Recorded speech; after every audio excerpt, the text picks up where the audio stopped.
Good afternoon, everyone. I am Venkateswarlu, lecturer in Commerce, TSWREIS Sangareddy, Commerce College for Women. I am pleased to provide you this presentation on financial relations in a firm. Before going into the topic, I would like to bring to your attention a practical investment case on wealth creation. Someone invested 10,000 rupees in the year 1980 buying 100 shares of 100 rupees each in the Wipro company. Wipro company issued 12 times bonus shares and it splitted its shares into 2 rupees face value from the earlier face value of rupees 100 each. With this, 100 shares has become 2 crore 56 lakh shares into market value 225 rupees. Now its worth is 576 crores. Apart from that, company declared dividend rupee 1 per share on 20th January 2020. The investor received 2 crore 56 lakhs rupees as dividend income on the investment what he made in the year 1980, 10,000 rupees. There are many factors contributed to create this wealth. Among them, financial relations made by the firm are the most important. Now we are going to go into the concepts behind making these financial decisions. 1. Investing decision. 2. Financing decision. 3. Dividend policy decision. 4. Working capital management. To illustrate all these 4 decisions, I will take up the project. That project prepared by our sphere of professionals, starting tuition point to extending it activity to homeschool over a period of 4 years. The project demands 300 lakhs investment. The projected balance sheet, looking at these figures, non-current assets 250 lakhs, current assets 60 lakhs, and the total assets 310 lakhs. 310 lakhs financed by long-term fund 300 lakhs and current liability 10 lakhs. 300 lakhs equity 100 lakhs, 10% debt 200 lakhs. Now, whether to invest in the non-current assets and or not, whether to invest in this project or not, is known as investing decision. What is the benefit investing this is known, we'll see in detail while taking up the investing decision. Once you decide the investing decision, investing 300 lakhs in the activity, then how to finance this 300 lakhs is the next question. To answer that question, we have to go for financing decision. Financing decision, how much to raise from equity, how much to raise from debt. And in this example, 100 lakhs from equity, 200 lakhs from debt. It means 33% of equity, 67% debt. And the equity cost is 20%, debt cost is 7%. It means 10% of 200 lakhs is 20 lakhs. Interest amount is a tax deductible expenditure. There is a tax benefit on the interest amount. Say 30% is the tax rate, then tax amount is 6 lakhs. If you deduct 6 lakhs from 20 lakhs, we got the 14 lakhs as the effective interest amount. That interest amount expressed in terms of percentage, it gives us the 7%. And this in the financing structure, equity weight is 33%, debt weight is 67%, and into its respective cost of capital gives us the weighted average cost of capital, that is 11.3%. This is very, very important concept in financial management, because when we are taking investing decision, we expect the future cash flows and present cash flows. All the cash flows has to be discounted to one point of time. There we apply the discount rate. This weighted average capital is going to be used there. That's why it is very important. Next, coming to the third one, when we have the profits of the firm, that amount we have to distribute among the dividend owners as dividend. Whatever decision we are going to take to distribute the profit is known as dividend policy decision. Coming to the fourth one, we have to estimate the current assets and we have to estimate the current liability. The decisions what we are taking regarding the management of the current assets is working capital management. All these comes under the financial decisions. Now we go one by one in detail. First one is investment decision. Investment decision, also known as capital budgeting decision. In that, before taking the investment decision, we have to estimate the cash outflows and inflows of the project. Then we apply the discounting techniques to take the decision. Techniques are: discounting technique is 1 is net present value, 2 is cost benefit ratio, 3 is internal rate of return. Non-discounted criteria, one is payback period, other one is average rate of return. First one is To understand all these techniques, we will take the example. Looking at the figures, we can understand our investment is 300 lakhs, which is a cash outflow. Out of this cash outflow, project is giving you cash inflows over a period of 4 years. After meeting all the expenses at the end of the first year, project giving us 90 lakhs, at the end of the second year 90 lakhs, at the end of third year 120 lakhs, at the end of the fourth year 195 lakhs. These cash flows has to be discounted to calculate the present value. It means all those cash flows in different points in time in future, if you receive today itself, its value is known as present value of cash flow after tax. This is known as discounting technique. For example, first year, if you have 1 rupee, 12% is the interest rate. After 1 year, it will become 1 rupee 12 paisa. Looking at this picture, you can understand 1 rupee 12 paisa at the end of the 1 year. At the end of the 1 year, if you have 1 rupee, what is the value today? Applying cross multiplication technique, we get the 0.89, which is known as present value factor. This is also known as discounting factor. 0.89 divided by 1.12 gives you the second year present value factor, and so on. Now, if you multiply cash flow after tax into present value factor, we get the present value cash flow after tax. Totaling that, we got the 362 lakhs as the present value of cash inflows. That amount minus 300 lakhs, which is a cash outflow, gives us the 62 lakhs as net present value. Since it is positive, accept the project. If it is negative, reject the project. Next, going to the profitability index. Profitability index equal to present value of cash inflows divided by present value of cash outflows. In this project, PA is 1.21. It means 1 rupee is the cash outflow. Against that, today we are receiving 1 rupee 21 paisa. Therefore, the project is beneficial. We accept the project. If there are many projects, the project which is giving highest PI, that project will be selected. Next, coming to the internal rate of return, this is the project rate of return. We have to apply certain discount rate and then find the present value of cash inflows. That present value of cash inflows total should be equal to present value of cash outflows. In this example, we apply 20% discount rate, then we received the present value of cash flows after tax 300 lakhs, which is equal to cash outflow. So this project give you internal rate of return 20%, because at 20% discount rate, project present value cash inflows are equal to present value of cash outflows. Therefore, internal rate of return is 20%. If you are expecting less than 20% as internal rate of return, accept the project. If you are expecting more than 20% as discount internal rate of return, reject the project. Next, going to the payback period. The payback period means how much time project is taking to give you back your money, 300 lakhs. Suppose in this example, if you add first 3 years cash flows after tax, you got the 300 lakhs. That 300 lakhs equal to your investment. It means project taking 3 years to give you back your investment amount. If you are expecting your payback period less than 2 years, don't accept this project. If you are expecting your payback period more than 3 years, accept the project, because it gives you payback period 3 years. Next, last technique is average rate of return. First, find out the profit after tax for all the 4 years. Add them, divide by 4, you will get the average profit after tax. That average profit after tax divided by average investment gives us the average rate of return. This is known as calculated average rate of return. Your expected average rate of return is less than the calculated average rate of return, accept the project. Your calculated average rate of return is less than the expected rate of return, then reject the project. This is the criteria. Out of these techniques, in the recent survey, all major company CFOs communicated that sound techniques are internal rate of return and net present value. These two techniques widely used in the industry. This is all about the investing decision. Now coming to the second decision, financing decision. First point is cost of capital. There are 4 sources of cost of capital: equity capital, preference share capital, and retained earnings, and debt amount. For each source of fund, calculate the respective source cost of capital. Then you take the weights of those capitals in the total capital into respective cost of capital, gives us the weighted average cost of capital.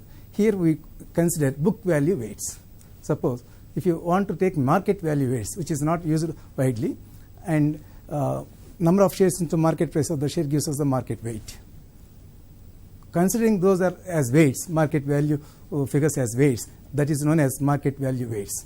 usually we follow book value weights while calculating the weighted average cost of capital. Another concept, marginal cost of capital. Marginal weights means when you are going for buying new asset or expanding the business, we go for new financing. That in that new financing, what is the equity portion, what is the debt portion, we take those weights and we apply to calculate the weighted average cost of capital. That is known as marginal weights applied to calculate the weighted average cost of capital. Next, second point is capital structure and firm value. There are conflicting views. One is net income approach. In the net income approach, looking at the graph, we see the assumptions are cost of debt and cost of equity are constant. As debt element is increasing on the as debt element is increasing, overall cost of capital is decreasing because debt is a cheaper cost of fund. And this, the average cost of capital is not going to be touched to the cost of debt line because all the time there is a capital element in the total capital. Because of that reason, overall cost of capital is not going to touch the cost of debt line. Next, coming to the net operating income approach. In the net operating assumptions are cost of debt and overall cost of capital are constant. As debt element is increasing in total capital, equity shareholders' expectations are going to increase. That is, a cost of equity is going to increase. The third one, Modiglan and Miller proved based on the net operating income base. What he did is he took two forms. One is unlevered form where all the capital is financed by the equity. Other form, equity and capital finance is there. That is known as levered form. Now, in all aspects, both companies are same except capital structure. Now, if the levered form value is more in the market, the 10% shareholder in the levered form, what he do is he will sell the shares in the market. He will get the money. He borrow the funds at his personal capacity. He invests to buy shares in the unlevered form, which is giving you more profit because both the firms are giving same amount of profit because he gets more money to invest in the unlevered form. All the investors will do like that. In this process, sellers of the levered form shares are more, buyers of the unlevered form shares are more. Taking the market demand supply conditions, those will get stabilized. After some time, unlevered form value will be more. Again, reverse arbitrage will take place. The reserve market will be settled. So, proved that capital structure is not going to influence the value of the firm. Both are independent. Now, next we are coming to the capital structure decisions. First one is PBIT EPS analysis. PBIT means profit before interest and tax. EPS means earning per share. First, we should understand break-even PBIT. Break-even PBIT means the PBIT level, profit before interest and tax, both equity financing plan or debt financing plan, both are giving same amount of earning per share. We look at the example to understand this. Look at the unlevered form, unlevered form. Unlevered form means total amount financed by equity, that is 300 lakhs is the investment, that is financed by equity only. Levered form, total amount is 300 lakhs, 100 lakhs is equity, 200 lakhs is the debt amount, 10% debt amount. In the levered form, 20 lakhs is the interest, 10% of 200 lakhs, 20 lakhs is the interest. Now, the PBIT is 30 lakhs because at 30 lakhs PBIT level, unlevered form giving us 70 paisa as earning per share, looking at the red figure, and levered form also giving the 70 paisa as the equity earning per share. Both the firms giving 70 paisa as dividend earning per share at 30 lakhs PBIT level. If the firm is not doing well, his profit is going to be 25 lakhs. At 25 lakhs, unlevered form earning per share is 58 paisa, whereas levered form earning per share is 35 paisa. Unlevered form is advantageous. At this point of time, we can say equity financing is advantageous. When firm is doing well, that is 40 lakhs is the profit. In this case, levered form giving us 1 rupee 40 paisa as the earning per share, whereas unlevered form giving only 93 paisa. Debt financing plan is advantageous. We can say when probability of doing well, that means 40 lakhs earning is more, that probability is more, go for the debt financing plan. If the probability of doing good is less, then chances are less, then go for the equity financing plan. We can understand this with the graph, and on the looking at the graph on the x-axis PBIT and the y-axis EPS. See the equity plan, it starts from 0, it goes on, and see the plan 2, debt equity plan, it starts from the negative, it intersects the x-axis at 20 lakhs, the 20 lakhs is the interest amount, and it goes on intersecting the plan 1 at one point. From that point, if you draw the line to the x-axis, it gives us the 30 lakhs, draws the line to the y-axis, it gives us the 70 paisa. It means this is known as break-even PBIT level. Above that level, debt plan is giving us more EPS. Below that PBIT level, equity plan giving us more EPS. This is all about the financing decisions. Now coming to the third one, dividend policy decisions. First, we understand profit after tax. We get the profit after tax. Out of it, part of the profit is distributed among the owners. The amount distributed is known as dividend amount. Undistributed amount is known as retained earnings. Retained earnings, dividend. If you express dividend amount as percentage of the face value of the share, it is known as dividend rate. If you express dividend amount as percentage of the market value of the share, it is known as dividend yield. If you express dividend amount as percentage of the earning, it is known as payout ratio. We need to see two issues while taking the dividend decisions. One is stability of the dividend. Over a period of time, what is the amount of dividend paid, irrespective of the company making profit or loss, ignoring all that, whether company is paying fixed amount as dividend or not. There is one point we have to look into. Second point is, over a period of time, what is the payout ratio? There are many factors influencing the payout ratio. Liquidity, and liquidity is the one point. Other one is shareholders' preferences, control, taxation, and future expansion. All this is going to influence the payout ratio decision making. The other other point is in the dividend policy decision, whether dividend payment is relevant to the valuation of the firm or not is the point. Under perfect market, investment decision and financing decision both are independent.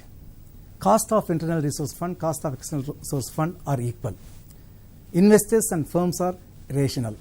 Therefore, the dividend payment is irrelevant in valuation of the firm. The other school of thought says, when dividend paid, cash outflow takes place. When we are going for expansion, you have to raise the funds from the outside market, which leads to flotation cost. It means your interdependence of the investment decision on the dividend decision is going to influence the valuation of the firm. This is how we understood the dividend policy decisions. Next, coming to the fourth one, working capital management. This we learn working capital policy. There are three strategies. Low working capital policy to increase the cash flow. Second one is high working capital management to increase the profit. Third one is outsourcing the current assets. These are three policies. Second, cash and liquidity management. It means how much cash you must keep it in the business to run the business day-to-day activities smoothly. This is the cash requirement. If you have surplus cash, you have to invest in the short-term investments. And when you have shortage of the cash, you have to convert the short-term investment into cash. All this will be understood in the cash and liquidity management. Credit management means accounts receivable, you are giving credit terms, more strict credit terms or liberal credit terms. More credit terms means, see, interest cost on the investment of the creditors, then collection cost and bad debts cost are the cost of the credit period. The more profit, when we allow credit, more sales will take place, more profit will come. That is the benefit. You should go for cost-benefit analysis. If benefit is more than the cost, accept the decision. If cost is more than the benefit, don't accept the proposal. That is how we need to analyze the credit management. Inventory management. Inventory, again, what is the cost in the inventory? If you keep more inventory, your investment is more, interest is more, carrying cost is more. That is the cost part. And because you have inventory, there is no stock out situation. You will increase your sales so that your profit is the benefit. Again, you go for the cost benefit analysis to manage the inventory. Now we understand the current assets. Current assets character is short term and it goes on changing its form. Now we have in our hand cash. That cash is paid to buy the raw material. It is converted into raw material, and you paid wages, salaries, factory overhead, and this is converted into work in progress. And work in progress, once work finished, it will become finished goods. Then when you sold it on credit, it will become accounts receivable. When they pay, again it will become into cash. That is how you have the cash. Now we will understand the cash cycle. Cash cycle is from the point cash period, cash paid to the cash received time is known as cash cycle. Then we understand the operating cycle. To understand the operating cycle, we have 4 stages. First stage is we place the order for raw material. Second stage is supplier supplies the material, you receive the material. Third stage is this raw material is converted into finished goods and sold it on credit. That is the third stage. Fourth stage is cash received from the customers is the fourth stage. The stage 2, stock received to finished goods sold. This is known as inventory period. From the goods sold on credit to cash received from the customer is known as accounts receivable period. From the date you received stock to paid to suppliers is known as accounts payable period. Now if you add inventory period plus accounts receivable period minus accounts payable period gives us the working capital period. Say 60 days is the inventory period, 40 days is the accounts payable period, and 30 days is the accounts payable period. So 60 plus 40, 100 minus 30 gives us the 70 days as the working capital period. Suppose if you want to follow low working capital management to increase cash flow, then you have to reduce your inventory period and accounts period and try to extend the payment period to the suppliers. To reduce the inventory period, we will go for supply chain management and introduce the information technology, all the techniques, keeping different stock levels. With better management of inventory, your inventory period may be reduced. Similarly, going for strict accounts payable credit terms will reduce the accounts receivable period also. That is how we reduce the account working capital period. Now, if you reduce the working capital period, your investment is less. It means you are using your efficiently working capital. You will increase the cash flow. The other management is high working capital management. Then you increase the inventory period and accounts receivable period. Then you reduce the payable period. Then it will come through the high inventory period. Now, the outsourcing the funds. Suppose you bought the 1 lakh material. You have to pay to the supplier. Supplier gave you the 210 net 30. It means 2% discount if you pay within 10 days. If you don't pay within 10 days, you have to pay within 30 days. This is the period. Now, if you pay within 10 days, at the end of the 10 days, 98,000 you will pay, 2,000 is the cost. If 100 rupees is the payment, what is the cost? You will get 2.04. This is the percentage. If this percentage is for 20 days, for 20 days 2.04, for 365 days how much? It works out 37%. Now, if you approach the banker will give you funds financing your working capital at the rate of 12%. It means on 10th day, banker will pay to your supplier charging you 12% for 20 days, and you will get the benefit of 25% using this tool. This is very, very powerful tool in the practical life. Now, to summarize today's discussion, we learned about the financial management, that is procurement of funds and effective utilization of funds. Effective utilization of funds is known as investment decision. Procurement of funds is known as financing decision. Procure the funds at minimum cost, balancing risk and control. Equity cost is low, risk is high, and control is not diluted. Equity cost is high, risk is low, and control is diluted. These are the points what you understood, different terms of the dividend policy and working capital management. Now coming to the assignment. Your assignment is to identify how you would apply these financial concepts in your personal life.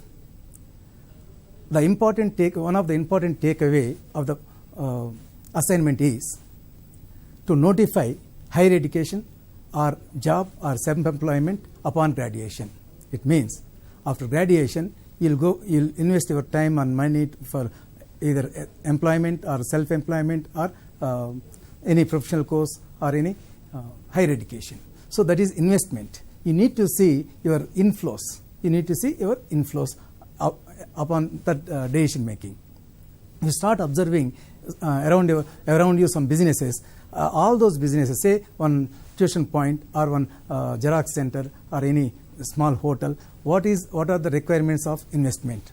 All those people who are doing that small business, they are taking all these financial decisions, but they don't aware of theory behind these financial decisions. But if you start observing, you will come to know how they are taking these financial decisions. That is practical learning. Always keen observation gives you the better advantage to learn. Now, if you start observing any, say, simple hotel. The simple hotel means the kitchen equipment is the asset investment. Next, after regular provisions, you have to buy, convert into food items, and you have to sell those items. This is called working capital management. And when you have to estimate those cash flows, outflows, and inflows, then you have to apply all these techniques, whether to start that activity or not. All this is the learning out of this assignment. So, this is all about today's session. Before going into conclusion, I want to say some words from the bottom of my heart on this occasion.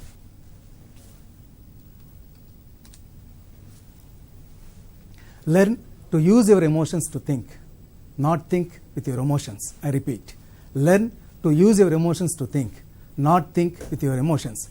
Thinking is hard, it is very complex, an abstract and cognitive operation. Think how to create wealth. Think how to create wealth. Wealth is created through self-sacrifice and taking risk. Wealth is created through self-sacrifice and taking risk. I request all the parents and teachers to invest your time to create human capital through guiding your child. My humble request to all the students to focus on learning, employable skills, professional skills, and entrepreneurial skills. In the interest area where you are interested in, there you learn all these, and to lead your life, to get the qualitative life. That's all for today. I hope you learned something. I was able to simplify the financial concept while taking the financial decisions in a form. I thank you one and all who gave me this opportunity, particularly spectators who offered me 30 minutes valuable time to watch this show, this session. Thank you one and all. Bye.